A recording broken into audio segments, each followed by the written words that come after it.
घर से बेघर कर दिया जाए, इससे बढ़ के तकलीफ और दुख नहीं है हो सकता मेरे भाइयों। इसीलिए 1400 साल पहले जब यहूदियों के कबीले ने मुसलमानों के साथ गद्दारी की और उनको उनके घरों से निकाला गया, तो अल्लाह ने इसको अपना अजाब करार दिया। वल्लज़ी अखरजल्लज़ीन कफरू मिन अहलिल किताब मिन दियारिहिम लिअव्वलिल हश्र। ऐ ईमान वालों, हमने इन अहले किताब के काफिरों को, इन यहूदियों को इनकी गद्दारी की वजह से इनके घर से निकाल दिया। युखरिबून बुयूतहुम बिअयदीहिम व अयदिल मुमिनीन। ये इतने बड़े बदबख्त थे, जब ये अपने घर को छोड़ के जाने लगे, अपने दरवाजों को तोड़ तोड़ के जा रहे थे, अपनी खिड़कियों को तोड़ तोड़ के जा रहे थे, ताकि इनके जाने के बाद कोई इनके घरों को इस्तेमाल न कर सके। अल्लाह ने कहा देखो कैसा अजाब हमारा नाजिल हो रहा है। अपने घर को छोड़ के जा रहे हैं और अपने घर को बर्बाद करके जा रहे हैं, उसको तोड़ फोड़ करके जा रहे हैं। घर बहुत बड़ी चीज होती है मेरे भाई। इंसान को जिंदगी में सुकून अगर मिलता है तो घर में मिलता है। आप बाहर जितनी भी ऐशो आराम से 5 स्टार होटल में रहें, घर की झोपड़ी में अपनी मां के पास, अपनी बीवी के पास, अपने बच्चों के पास जो सुकून मिलता है वो कहीं नहीं मिलता। इसीलिए अल्लाह ने फरमाया अल्लाहुल्लज़ी जअल लकुम मिन बुयूतिकुम सकना। अल्लाह ने तुम्हारे घरों को सुकून का जरिया बनाया है। तुम्हें सुकून मिलता है तो तुम्हारे घर में मिलता है, क्योंकि उसी घर के अंदर तुम्हारे बच्चे होते हैं। और बच्चे कैसे होते हैं मेरे भाई?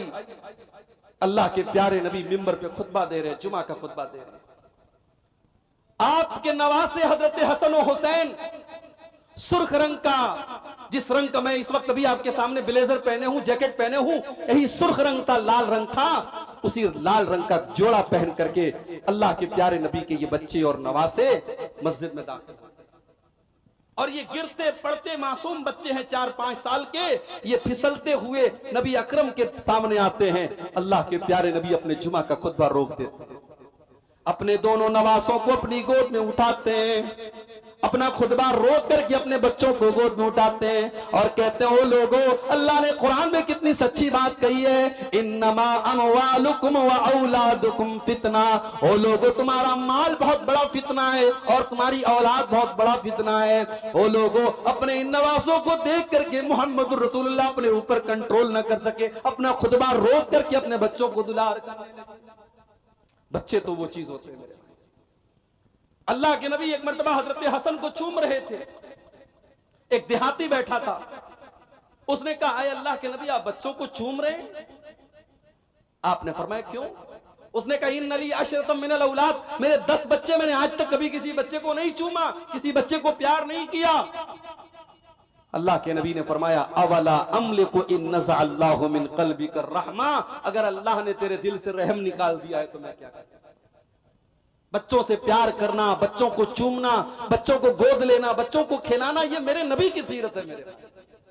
बाज लोग क्या होते हैं, घर में बड़े खूंखार टाइप के होते हैं, मुस्कुरा दे तो ऐसा लगता है कि बहुत बड़ा एहसान कर दिया उन्होंने, मुस्कुरा दिया। एकदम खड़ूस बन करके घर में आते हैं और बड़े फख्र से कहते हैं साहब मेरे बच्चे तो मुझे देख के डर जाते हैं, मेरी बीवी मुझको देख के डर जाती है। ये कोई अच्छी बात नहीं है, आपकी बीवी आपको देख के डर जाए। मेरे नबी की सीरत नहीं है। मेरे नबी की सीरत यह है कि बच्चे आपको देख करके खुश हो जाते थे, बीवी आपको देख करके खुश हो जाती। तो घर में सुकून मिलता है और घर के अंदर घरवाली है, और घरवाली का क्या कहना। अच्छा, हम ये बोलते रहते घरवाली, भाई घर तो हमारा है ना, बीवी का घर कैसे होगा? कभी कभी शौहर लोग गुस्से में बीवी से क्या बोलते हैं, ज्यादा बोलेगी तेरे घर भेज दूंगा। बीवी के मायके को उसका घर कहा जाता है और शौहर का जो घर होता है उसको बीवी की ससुराल कहा जाता है। आज से करेक्शन कर लो, इस गलती की इस्लाह कर लो। शादी के बाद औरत जिस घर में आई है वो उसका घर है और ये कुरान कहता है कि वो उसका घर है। और हम लोग तो बगैर दलील के बात नहीं बोलते। दलील मैं दे देता हूं कुरान से। कुरान का 22वां पारा खोलो, बिल्कुल स्टार्टिंग में आपको यह आयत मिल जाएगी, वक़र्न फी बुयूतिकुन्ना, ऐ नबी की बीवियों अपने घरों के अंदर रहा करो। घर तो नबी का था, कमरा तो नबी का बनाया हुआ था, मगर कुरान में अल्लाह ने अपने नबी की बीवियों से कहा अपने घरों में रहा करो, ये नहीं कहा अपने शौहर के घर में रहा करो। पता ये चला कि घर तो बीवी का होता। औरतें खुश हो जाएं, घर तो तुम्हारा है, ये शौहर बेचारा किराएदार है। ये 24 घंटे में आप गौर करें, बीवी 24 घंटे में कभी कोई काम से चली गई, मार्केट चली गई, कोई किसी के यहां रिश्तेदारी में चली गई, वरना 24 घंटे में 20 घंटे 22 घंटे तो बीवी घर में रहती है। शौहर कितने घंटे रहता है भाई? शौहर रात में सोता है घर में, दिन में कारोबार के लिए, बिजनेस के लिए, नौकरी के लिए बाहर रहता है, उसका तो बहुत कम टाइम घर में होता है। इसलिए घर की असल मलका तो बीवी, इसलिए औरत को घरवाली कहा जाता है और बिल्कुल सही कहा जाता है। इसीलिए अल्लाह के नबी औरत के बारे में ये फरमाते हैं कि जब तुमको अपने घर की इस्लाह करनी है, घर को बेहतर बनाना है, तो घर वाली अच्छी लाना। मुझसे पहले शायद कोई आलिम दीन तकरीर कर रहे थे औलाद के ऊपर, औलाद की तरबियत कैसे करनी चाहिए, औलाद को कैसे सुधारना चाहिए, इस पर तकरीर कर रहे थे। मैं थोड़ी बहुत बंगला मुझे भी आती है, अल्पो अल्पो बंगला हम बुझते पारी, थोड़ी थोड़ी हम भी समझते हैं। तो इससे ऐसा महसूस हुआ कि औलाद की तरबियत पर वो बोल रहे हैं। मैं आपको बताऊं कि औलाद की तरबियत का ताल्लुक, अभी औलाद दुनिया में नहीं आई है, आपका रिश्ता तलाश किया जा रहा है, औलाद की तरबियत तो यहीं से शुरू हो जाती है। जब आपकी माँ आपके लिए रिश्ता तलाश करने जाए तो बोल दो अपनी माँ से कि माँ गरीब घर की बच्ची ले आना, थोड़ी शक्लो सूरत 19 हो ले आना, बहुत ऊंचा खानदान ना हो ले आना, मगर माँ दीनदार बीवी मेरे लिए लाना, नेक बीवी मेरे लिए लाना, क्योंकि मेरे बच्चों की माँ नेक होनी चाहिए। अल्लाह के नबी फरमाते हैं तुनकहुल मरातुल अरबईन, जब औरत का निकाह होता है तो 4 चीजें औरत के अंदर देखी जाती हैं। ले मालिहा, माल देखा जाता है। डुमरिया वाले क्या देखते हैं? बोलो भाई, हैं? अपाची देखते हैं? हाँ, अब ये सब भी चल रहा है भाई। अब तो शादी होती है, लड़कों से पूछा जाता है क्या मिला तुमको, 4 व्हीलर मिला कि 2 व्हीलर, जितना यानी लड़का जितना अच्छे पोस्ट पर है, अगर सरकारी नौकरी है तब तो क्या पूछना है, माशाल्लाह, तो रिश्ते तो चल के उसके घर आते हैं। और बेचारा अगर थोड़ा कम कमा रहा है तो कम उसको मिलेगा, लेकिन मिलेगा। बेटा पैदा होता है ना, माँ बाप खुश हो जाते, डॉलर आया है, डॉलर, उसको जब चाहे तब कैश कर।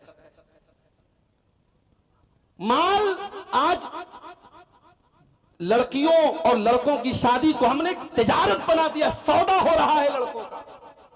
और उलमा, मैं उन लोगों की बात कर रहा हूं जो आलिम है, उनकी भी शादी होती, वो भी जहेज ले रहे हैं, उनके बाप भी उनका सौदा कर रहे हैं। मेरे भाइयों, शर्मानी चाहिए। नबी के दौर में कभी किसी दुल्हे से ये नहीं पूछा गया तुझे जहेज में क्या। अल्लाह के नबी के दौर में एक साहबी हैं, उनका नाम अब्दुर्रहमान बिन औफ है। मक्का से मदीना आते हैं, खाली हाथ आते हैं, बिल्कुल खाली हाथ आते हैं, उनके पास कोई दौलत नहीं है। अल्लाह के प्यारे नबी ने उनको भाई बनाया, हजरत साद बिन रबी का।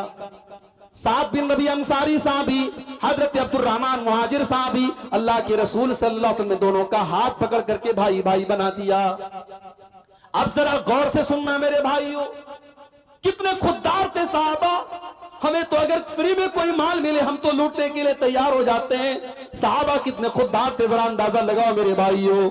हजरत साद बिन नबी अंसारी कहते हैं अब्दुर्रहमान, मेरे नबी ने तुझको मेरा भाई बना दिया है। अरे अब्दुर्रहमान, ये मेरा घर है, ये मेरी प्रॉपर्टी है, ये मेरे खजूरों के बागात हैं। अरे अब्दुर्रहमान, आ जाओ, मैं बंटवारा कर लेता हूँ, आधा घर तेरा, आधा घर मेरा, आधा खेत तेरा, आधा खेत मेरा, आधा बाग तेरा, आधा बाग मेरा। अरे अब्दुर्रहमान, अभी तू नया नया मदीने में आया है, अभी तेरी शादी होना मुश्किल है, अभी तुझे रिश्ता मिलना मुश्किल है। अरे अब्दुर्रहमान, मेरी 4 बीवियां हैं। अब ये शौहरों के कान खड़े हो गए, मौली साहब 4 बीवियां हैं, हमारे पास तो एक है, बड़ी मुश्किल से एक है। कई नौजवान तो अपने दिल का दुखड़ा बयान कर रहे थे, मौली साहब हम दूसरी करना चाहते हैं मगर बड़ा डरते हैं, बीवी पता नहीं क्या करेगी, ससुराल वाले क्या करेंगे। दूसरी शादी को गुनाह बना दिया। शादीशुदा मर्दों के कितने नाजायज ताल्लुकात है, जरा समाज पर नजर उठा के देखो। कितनी औरतों के नाजायज ताल्लुकात है, जरा नजर उठा के देखो। ये समाज हमने कहां पहुंचा दिया मेरे भाई। जो चीज जायज है उसको हमने गुनाह बना दिया और जो नाजायज उसको फैशन बना दिया।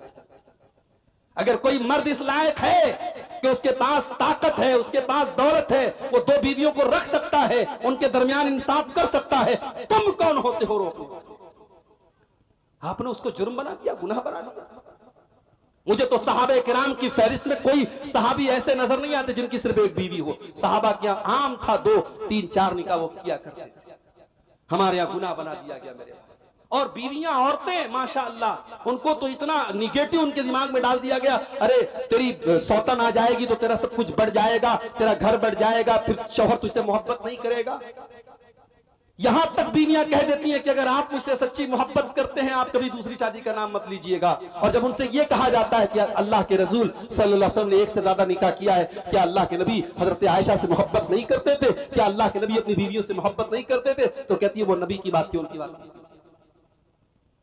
हजरत अब्दुर्रहमान बिन औफ को ऑफर करते हैं हजरत साद बिन रबी, आए अब्दुर्रहमान मेरी 4 बीवियां हैं, तुम किसी एक को पसंद कर लो, मैं तलाक दे देता हूं, इद्दत गुजर जाने के बाद आप उससे निकाह कर लेना, आपका घर भी बच जाएगा, आपको प्रॉपर्टी भी दे रहा हूं, आपको खजूरों का बाग भी दे रहा हूं, नौकरी भी मिल रही है, छोकरी भी मिल रही है, सारा घर सेट हो रहा है। मगर अब्दुर्रहमान कितने खुददार थे मेरे भाइयों, कहने लगे बारकल्लाहु लका फी अहलिका व मालिक, ऐ साद बिन रबी अल्लाह तेरे माल में बरकत दे, अल्लाह तेरे परिवार में बरकत दे। ऐ साद बिन रबी मुझे तेरी बीवी से मैं नहीं चाहता तेरा घर टूट जाए और मेरा घर बन जाए, मैं नहीं चाहता तेरे घर का आधा हिस्सा मैं ले लूं। ऐ साद बिन रबी मैं तो बिजनेसमैन आदमी हूं, मैं तो ताजिर आदमी हूं, मुझे तो कारोबार करना आता है, मुझे मार्केट का पता बता दो, मुझे बाजार का पता बता दो, मैं अपने पैर पे खड़ा हो जाऊं।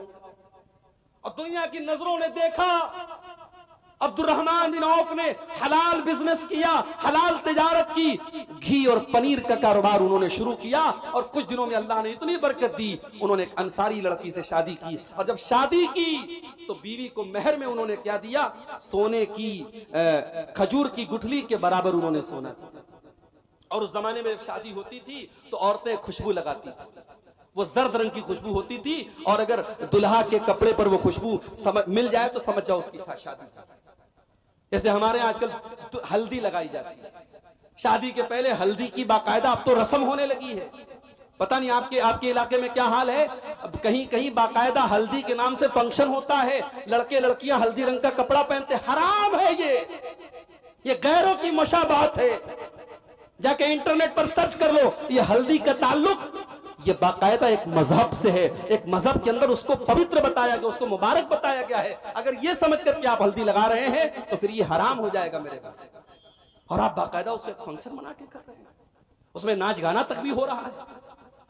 तो हजरत अब्दुर्रहमान ने निकाह किया, उनके कपड़े पर जर्दी लगी थी, अल्लाह के प्यारे नबी सल्लल्लाहु अलैहि वसल्लम की नजर पड़ गई। आप समझ गए कि अब्दुर्रहमान ने शादी की। कहा अब्दुर्रहमान क्या तुमने शादी की है? हाँ अल्लाह के नबी मैंने शादी की है। आपने फरमाया तुमने बीवी को मेहर में क्या दिया?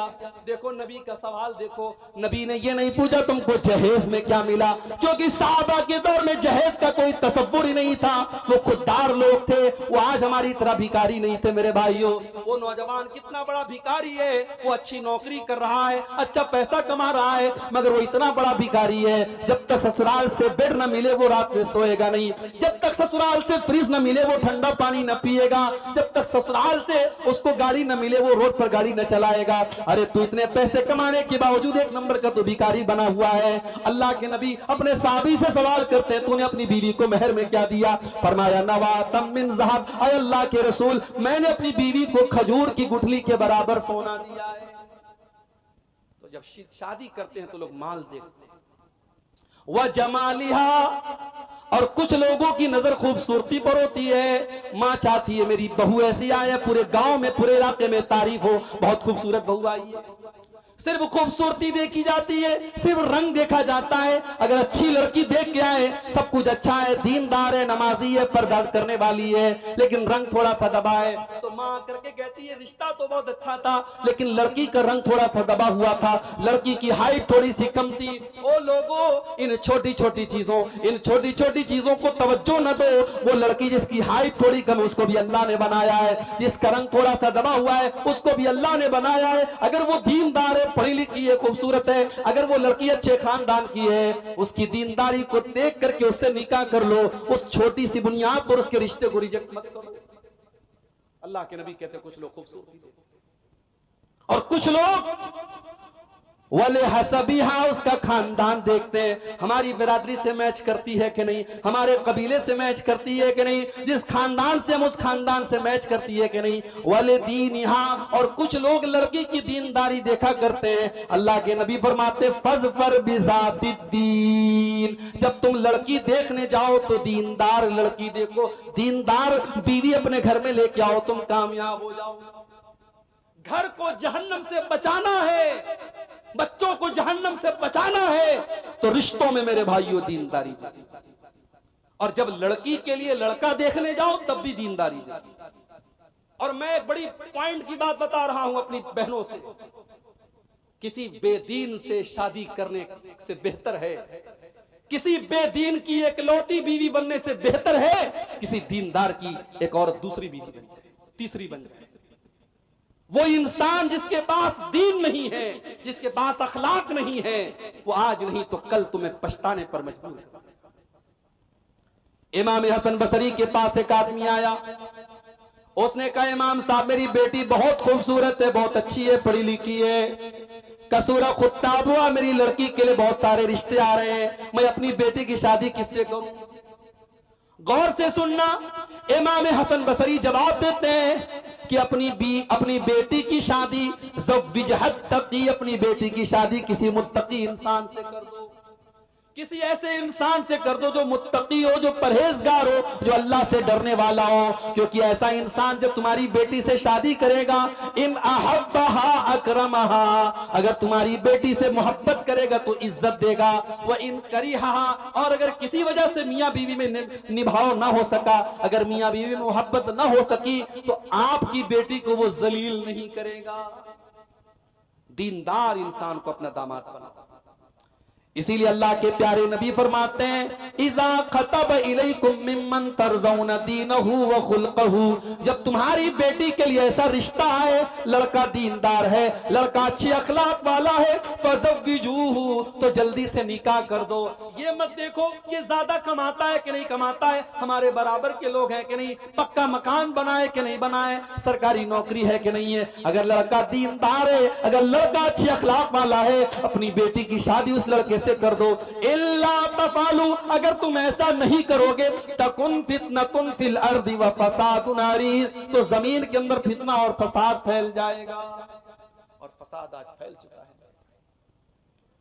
समाज के अंदर ज़िनाकारी और बदकारी इतनी तेजी से बढ़ रही है कि शायद आपको अंदाजा नहीं। 9-9, 10-10 साल की बच्चियां, 13-14 साल के बच्चे, आज उनके भी रिलेशन से, उनके भी ताल्लुकात हैं, उनके भी मोबाइल पर, उनके भी चक्कर चल रहे हैं। समाज इस मुहाने पर और इस दहाने पर जाके खड़ा है। जो बच्चियां अभी ढंग से बालिग नहीं हुई हैं, जो बच्चे अभी ढंग से जवान नहीं हुए हैं, आज इंटरनेट ने उनको भी बालिग और जवान कर। मैं बड़े साफ अल्फाज में कहता हूं, ये दौर सहाबा का नहीं है, ये दौर ताबईन का नहीं है। इस दौर में न मर्दों की नजर झुकी है, न औरतों के जिस्म पर वो पर्दा है जो होना चाहिए। इस दौर में अपनी नौजवान नस्ल को बचाना है, निकाह टाइम से करो और उनकी निकाह में, उनकी शादी में दीनदारी को प्रीफर करो, दीनदारी को तरजीह दो। अगर घर वालों को जहन्नम की आग से बचाना है, ये पहला उसूल याद रखो। अच्छा, हम लोग जब घर बनाते तो क्या करते हैं? सबसे पहले हम घर की बुनियाद को मजबूत करते हैं। अगर घर की बुनियाद मजबूत ना हो तो जितनी भी ऊंची बिल्डिंग बना ले, एक दिन बिल्डिंग गिर जाएगी, क्योंकि बुनियाद कमजोर है। अगर आप अपने घर को जहन्नम की आग से बचाना चाहते हैं, अपने घर की बुनियाद दीनदारी पर रखना, तकवा के ऊपर रखना। अफमन अस्सस बुनियानहु अला तक़वा मिनल्लाह, वरिज़वान, जो अपने घर की बुनियाद अल्लाह के तकवा पर रखेगा, अल्लाह की रजा पर रखेगा, अल्लाह ने फरमाया वो ज्यादा बेहतर है। अम्मन अस्सस बुनियानहू, या वो इंसान बेहतर है जिसने अपने घर की बुनियाद एक गड्ढे के ऊपर रखी है जो जहन्नम में गिरने वाला है। तकवा के ऊपर अपने घर की बुनियाद रखो। बेईमानी करके, चोरी करके, हराम तरीके से अगर पैसा कमा करके घर बना भी लिया, आज नहीं कल वो घर आपके घर वालों के लिए जहन्नम का जरिया बनेगा, बच्चों को बर्बाद करेगा, बीवी को बर्बाद करेगा। और आज देख लीजिए घर के क्या हाल। कई सास बहू का मसला चल रहा है, कई देवर भाभी का मसला चल रहा है, कई ननद और उसमें ननद और भाभी में झगड़ा चल रहा है, कई देवरानी जेठानी में मसला चल रहा है। आज घरों में झगड़े हैं, लड़ाई है, बरकत नहीं है, सुकून नहीं है, चैन नहीं है, क्योंकि बुनियाद गड़बड़ है, बुनियाद तकवा पर नहीं है, बुनियाद दीनदारी पर नहीं है।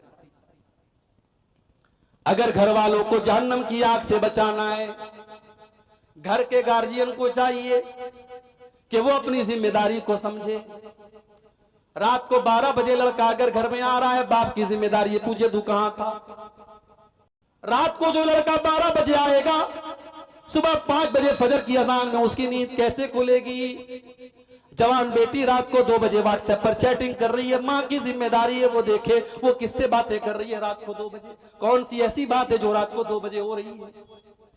बाप ने 10,000 का मोबाइल दिलाया, लड़की कॉलेज में पढ़ने जाती है, उसके पास 60,000 का 70,000 का आईफोन आ जाता है। क्या माँ बाप का ये फर्ज नहीं बनता वो पूछे मैंने तो 10,000 का तुझे मोबाइल दिलाया था, ये 50,000 का आईफोन तेरे पास कहां से आया। वो लोग अगर गार्जियन हो, अगर बाप हो, अगर माँ हो, अगर तरबियत करते हो तो तरबियत करने का हक अदा करो, वरना कान खोल करके सुन लो। माँ के कदमों के नीचे जन्नत जरूर है और बाप जन्नत का दरवाजा जरूर है, लेकिन अगर माँ ने माँ होने का हक अदा न किया, अगर बाप ने बाप होने का हक अदा न किया, तो अल्लाह के नबी ये भी फरमाते हैं कि जिसके कंधे पर अल्लाह ताला ने कोई जिम्मेदारी डाली और उस जिम्मेदारी को उसने सही तरीके से पूरा नहीं किया, हर्रमल्लाहु अलैहिल जन्ना, उस इंसान के ऊपर जन्नत हराम हो जाएगी। इंसान किसी अच्छी जगह जाता है, सोचता है बीवी बच्चों को लेके जाऊं। इंसान कोई अच्छी चीज खाता है, सोचता है अपनी मोहतरमा के लिए भी लेते चलूं, अपने बच्चों के लिए भी लेते चलूं। हज करने जाता है, बीवी को लेके जाता है, उम्रा करने जाता है, बीवी को लेके जाता है। परिवार को हम बहुत चाहते हैं, बहुत मोहब्बत करते हैं। जिस परिवार से हम इतनी मोहब्बत करते हैं, जिस फैमिली से हम इतना प्यार करते हैं कि उसी फैमिली को सुख पहुंचाने के लिए दिन रात एक किए रहते हैं। सुबह जब से नींद खुलती है, रात को बिस्तर पे जाने तक अपने बदन का एक एक कतरा, अपने पसीने का एक एक कतरा अपने परिवार के लिए हम बहाते हैं। मजदूरी करने वाला, नौकरी करने वाला, बिजनेस करने वाला अपना दिमाग खपा रहा है, अपने जिस्म को थका रहा है, किसके लिए? अपने परिवार के लिए, अपने बच्चों के लिए। अल्लाह फरमाता है कि ऐ मेरे बंदो, जिस परिवार से तुम इतनी मोहब्बत करते हो, जिस फैमिली से इतना प्यार करते हो, क्या तुम ये चाहोगे तुम्हारा बेटा कल जहन्नम की आग में जल जाए, तुम्हारी बेटी कल जहन्नम की आग में चली जाए, तुम्हारी बीवी जहन्नम की आग में चली जाए? क्या तुम ये पसंद करोगे? कू अनफुसकुम व अहलीकुम नारा, ऐ ईमान वालों, अपने आप और अपने बच्चों को जहन्नम की आग से बचाओ। अरे आग में जाना तो बड़ी दूर की बात है, हम तो ये भी पसंद नहीं करेंगे हमारे बच्चों को हल्की सी खरोंच भी आए और हम चैन से बैठे रहें। इसी बिहार में मेरा प्रोग्राम था, कई साल पहले की बात है। मेरी बड़ी बेटी उस वक्त 6-7 साल की थी। मेरी अहलिया का फोन आया। वो जो पतंग उड़ाते हैं बच्चे, पतंग का जो मांझा होता है, उस मांझे से किसी तरीके से मेरी बच्ची की उंगली कट गई। मैं बिहार में बैठा हूं प्रोग्राम में, माए औरतें कमजोर दिल की होती हैं, उसकी उंगली में कट लग गया, खून बहने लगा। मेरी अहलिया रोने लगी, आंसू बहने लगे। फोन किया उसने मुझे। बाप का दिल बच्चों की जरा सी तकलीफ देख करके पिघल जाता है मेरे भाई। वीडियो कॉल पर बच्ची की उंगली को देखा, मेरी आंखों से भी चंद आंसू छलक गए। मैंने फौरन डॉक्टर को बुलवाया फोन करके, उसका इलाज हुआ। इतनी मोहब्बत करते हैं अपने परिवार से, हल्की सी खरोंच आ जाए हम नहीं पसंद करते अपने बच्चों। अल्लाह ताला उसी मोहब्बत को याद दिला रहा है कि ऐ ईमान वालों, जिस परिवार से तुम इतनी मोहब्बत करते हो, जिसके लिए इतनी मेहनत करते हो, कल जहन्नम की आग में तुम्हारा बेटा जलने लगेगा, तुम्हारी बेटी जलने लगेगी, तुम्हारी बीवी जलने लगेगी। क्या तुम ये पसंद करोगे? कू अनफुसकुम व अहलीकुम नारा, ऐ ईमान वालो, उस जहन्नम की आग से अपने आप को बचा लो और अपनी फैमिली को बचा लो। कभी आग में जलते हुए देखा है आपने? नहीं जलते हुए देखा है तो फलस्तीन के वीडियो जरा उठा के देखो। शायद दुनिया की तारीख में इतने बड़े बड़े फिरौन कभी पैदा नहीं हुए जितना बड़ा फिरौन आज इस दौर में फलस्तीन पर जुल्म करने वाला, अपने आप को दुनिया का ठेकेदार समझने वाला मुल्क मौजूद है। दुनिया की तारीख में ये मिसालें न देखी गई होंगी कि कब्रों पर बुलडोजर चला करके कब्रों से मुर्दों को निकाल करके जलाया जा रहा है, छोटे छोटे मासूम बच्चों को मारा जा रहा है। हम और आप तो बड़े चैन से अपने घरों में बैठे हुए हैं, सर्दी के मौसम में रजाई ओढ़ के, गर्मी के मौसम में एसी और कूलर की हवाएं खा रहे हैं। वहां हमारे फलस्तीनी भाई कई महीनों से हजारों की तादाद में मारे जा चुके और मारे जा रहे हैं, उनके घरों को जलाया जा रहा है, उनके ऊपर मिसाइल के हमले हो रहे हैं। आग कैसी होती है जरा उनसे पूछ लो मेरे भाई। आग, जब कोई इंसान आग में जलता है ना, उसकी डेड बॉडी जब आप देखेंगे, कमजोर दिल और दिमाग का आदमी तो देख ही नहीं पाएगा, बेहोश हो जाएगा। दुनिया की आग में कोई जल जाए हम बर्दाश्त नहीं कर सकते, हम देख नहीं सकते। अरे अल्लाह, जहन्नम की आग कैसी होगी? अल्लाह के प्यारे नबी फरमाते हैं, इन्नहा फुज़िलत अला नारि दुनियाकुम बितिसअतिन व सित्तीन, जहन्नम की आग दुनिया की आग से 69 गुना ज्यादा खतरनाक होगी। 69 गुना ज्यादा खतरनाक। दुनिया की आग में कोई जल गया, एक बार जल गया, उसके बाद वो मर गया, काम खत्म हो गया। जहन्नम की आग में एक बार नहीं जलेगा। इन्नल्लज़ीना कफरू बिआयातिना सौफ़ नुस्लीहिम नारा कुल्लमा नफ़िजत जुलूदुहुम बद्दलनाहुम जुलूदन गैरहा। हम जहन्नमियों को जब जहन्नम में डालेंगे, हम बार बार उनकी चमड़ी को जलाएंगे। एक बार जब उनकी चमड़ी जल जाएगी, हम दूसरी चमड़ी चला देंगे और फिर से उनको जलने की तकलीफ देंगे। बार बार वो जलने की तकलीफ को झेलेंगे। हालात ये हो जाएंगे कि जहन्नमी कहेंगे जहन्नम के दारोगा से, कालू या मालिकू लियक़्दी अलैना रब्बुका। जहन्नमी कहेंगे, ए जहन्नम के दारोगा, ए मालिक, अपने रब से कह दे कि हमारा काम तमाम कर दे। ये जहन्नम की तकलीफ हमसे बर्दाश्त नहीं होती, ये जहन्नम का दुख हमसे बर्दाश्त नहीं होता। जहन्नम का दारोगा कहेगा, क़ाल इन्नकुम माकिसून, ऐ जहन्नमियों, अब इस जहन्नम में हमेशा तुमको रहना है, अब यहां मौत आने वाली नहीं है, अब बार बार तुमको जहन्नम की तकलीफ झेलना है। अल्लाह कह रहा है कि अपने घर वालों को जहन्नम की आग से बचाओ। जिस बच्चे की उंगली कटना आपको गवारा नहीं है, जिस बीवी को हल्की सी आग, अगर गैस के लाइटर से भी उसकी आग में अगर आग, उसके हाथ में आग लग जाए तो आप बेचैन हो जाते हैं। उस बीवी और बच्चे को जहन्नम की आग से क्यों बचाने की फिक्र नहीं करते मेरे? आज की मेरी तकरीर का उन्वान यही है मेरे, कि अपने घर वालों को हम जहन्नम की आग से कैसे बचाएं। हर इंसान की जिंदगी में उसके घर की बड़ी अहमियत होती है।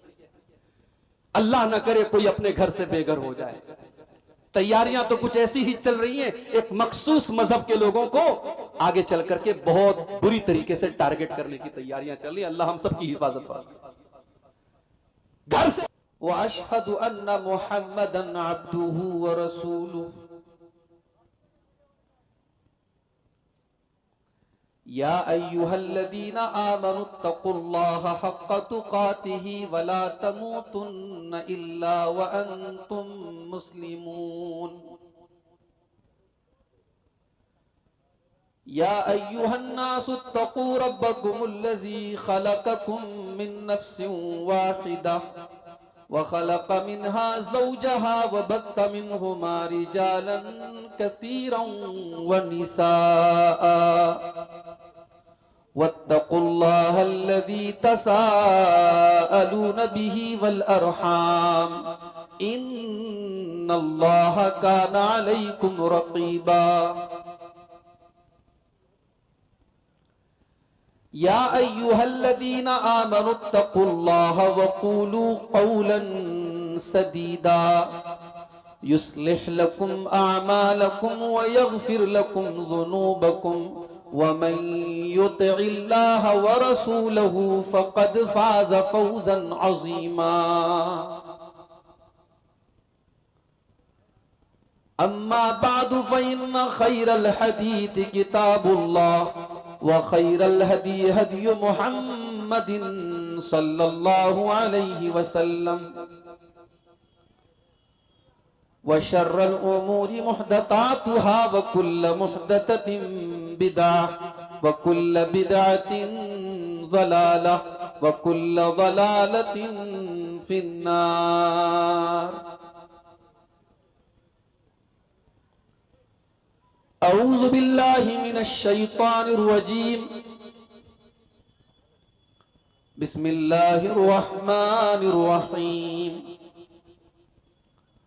वक़र्न फ़ी बुयूतिकुन्न वला तबर्रजन तबर्रुजल जाहिलिय्यतिल ऊला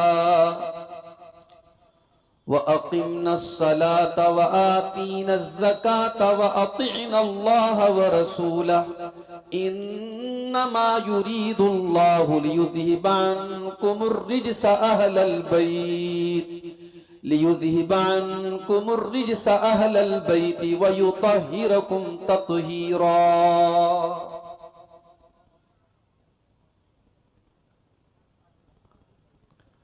फिक्र उक़बा की कर आज ही बेखबर, कल न कर कल का कोई भरोसा नहीं। बहुत अच्छा, बहुत खूब। कल न आया कभी और न आएगा कल, कल न आया कभी और न आएगा कल, कल तो कल एक पल का भरोसा नहीं। बहुत अच्छा, कल बहुत तो अच्छा। कल एक पल का भरोसा नहीं। कर इबादत खुदा की जवानी में तू, क्या बात है, क्या बात है। कल बुढ़ापा तेरे सर पे आ जाएगा। कुव्वते दस तो पा खत्म हो जाएगी, कुव्वते दस तो पा खत्म हो जाएगी, फिर इबादत का कोई भरोसा नहीं। कल न कर कल का कोई भरोसा नहीं। सुभान अल्लाह। नाज कितना था दौलत पे कारून को, भूल बैठा था वो दीनो ईमान को। खाक में मिल गई उसकी दौलत सभी, खाक में मिल गई उसकी दौलत सभी, ऐसी दौलत का कोई भरोसा नहीं। शद्दाद नाम का एक इंसान तारीख में गुजरा है, उसने अपनी एक मसनूई जन्नत बनाई थी, दुनिया में उसने जन्नत बनाई। शायर कहता है, रूह शद्दाद की जब निकाली गई, सैर बागे इरम की न उसको मिली।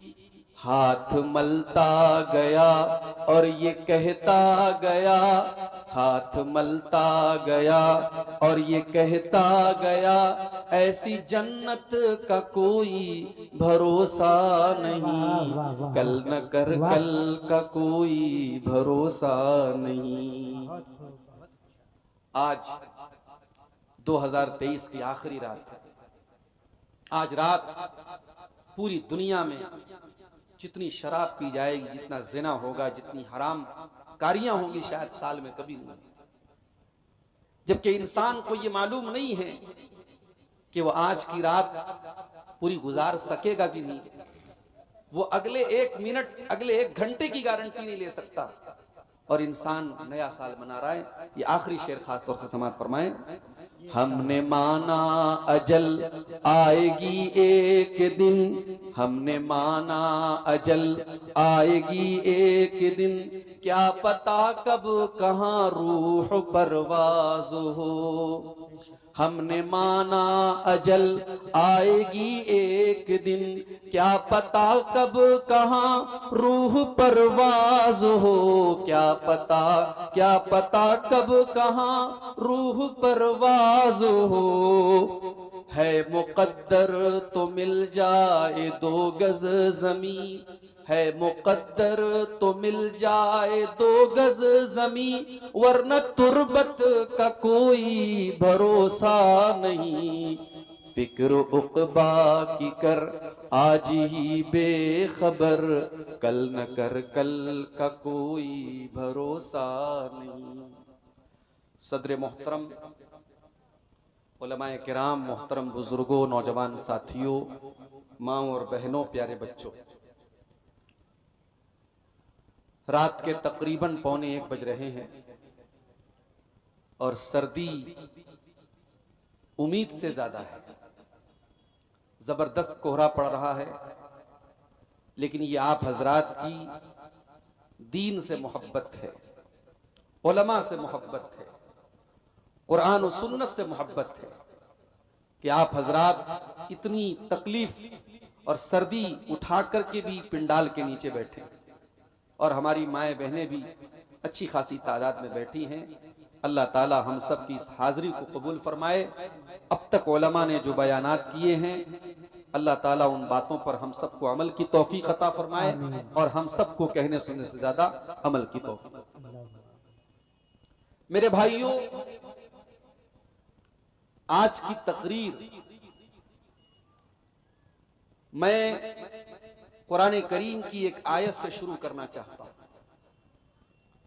कुरान करीम के 28वें पारे में सूरह तहरीम की आयत नंबर 6 में अल्लाह ताला ने हमें और आपको एक हुक्म दिया है। उसी हुक्म के ऊपर हम गौर करें और आज की मेरी पूरी तकरीर का खुलासा उसी एक आयत के बाद। आइए पहले उस आयत को पढ़ता हूं, उसका तर्जमा करता हूं, फिर बात को आगे बढ़ाता हूं। कुरान का 28वां पारा, माफ कीजिए, कुरान का 28वां पारा, सूरह तहरीम, आयत नंबर 6। या अय्युहल्लज़ीना आमनू कू अनफुसकुम व अहलीकुम नारा। जब कुरान में या अय्युहल्लज़ीना आमनू कहा जाए तो थोड़ा कान खड़ा करना चाहिए। भाई कुरान का हर हुक्म हम सब के लिए, मगर ये अल्लाह ताला का एक अंदाज है। जब अल्लाह या अय्युहल्लज़ीना आमनू कहे तो उसका मतलब ये कि ऐ मेरे ईमान वाले बंदो मुतवज्जे हो जाओ, बी अटेंशन, ध्यान से सुनो, तुम्हारा रब तुम्हें पुकार रहा है, तुम्हारा रब तुमसे कुछ कहना चाहता है। भाई एक बाप है, वो जब अपने बच्चे से कहता है कि ऐ मेरे बच्चे तू इधर आ, उसके प्यार भरे लहजे को सुन करके बच्चा दौड़ा दौड़ा जाता है कि मेरा बाप मुझे पुकार रहा है, किसी और को नहीं पुकार रहा। एक मां है, जब वो अपने बेटे को बुलाती है कि ऐ मेरे बेटे, तो बेटा दौड़ा दौड़ा जाता है। इसी तरीके से अल्लाह तबारक व तआला अपने अरबों खरबों बंदों में जब या अय्युहल्लज़ीना आमनू कह करके मुखातब करे तो हर ईमान वाले के कान ही नहीं, उसका दिल और दिमाग भी हाजिर हो जाना चाहिए कि मेरा रब हमसे कुछ कह रहा है। या अय्युहल्लज़ीना आमनू, ऐ वो लोगों जो ईमान लाए हो, कू अनफुसकुम, अपने आप को बचाओ, व अहलीकुम, और अपनी फैमिली को, अपने परिवार को, अपने घर वालों को बचाओ, अपने बीवी बच्चों को बचाओ, अपने अहले खाना को बचाओ, अपने परिवार को बचाओ। किस चीज से? नारा, आग से। कैसी आग?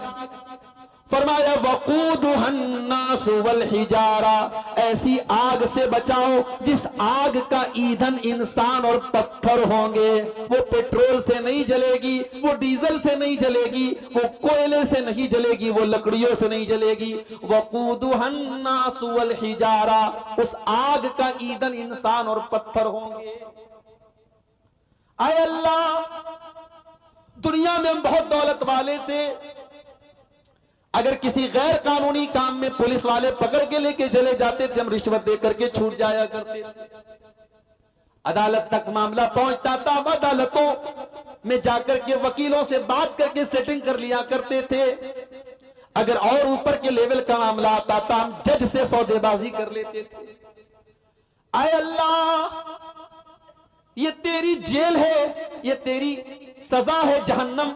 आए अल्लाह, जहन्नम की आग में अगर बंदा चला गया तो क्या वहां पर भी रिश्वत चलेगी? क्या वहां पर भी सेटिंग हो जाया करेगी? क्या वहां पर जहन्नम के जो चौकीदार होंगे, जो जहन्नम के जेलर होंगे, तो वो किसी की दौलत देख करके मरूब हो जाएंगे, किसी का रुतबा देख करके मरूब हो जाएंगे? फरमाया नहीं नहीं, अलैहा मलाइकतुन गिलाजुन शिदादुन ला यासून अल्लाह। जहन्नम के दारोगा इंसान नहीं होंगे, जहन्नम के दारोगा फरिश्ते होंगे, और फरिश्ते गुनाह नहीं करते, फरिश्ते अल्लाह की नाफरमानी नहीं करते। जहन्नम के दारोगा बड़े टाइट होंगे, बड़े सख्त होंगे, बड़े स्ट्रिक्ट होंगे, और अल्लाह जितना हुक्म देगा वो उतना उसको पूरा करेगा। अब ये कुरान की आयत मैंने आपके सामने पढ़ी, इसमें जिस बात की तरफ मैं आपका ध्यान आकर्षित करना चाहता हूं, आपकी तवज्जो चाहता हूं, अल्लाह ने यह कहा कि अपने आप को बचाओ और अपनी फैमिली को बचाओ। ऐसा क्यों कहा अल्लाह? अल्लाह डायरेक्ट ये बोल देता अपने आप को जहन्नम की आग से बचाओ, फैमिली का जिक्र क्यों किया? क्योंकि हर इंसान की जिंदगी में उसके परिवार की बड़ी अहमियत है।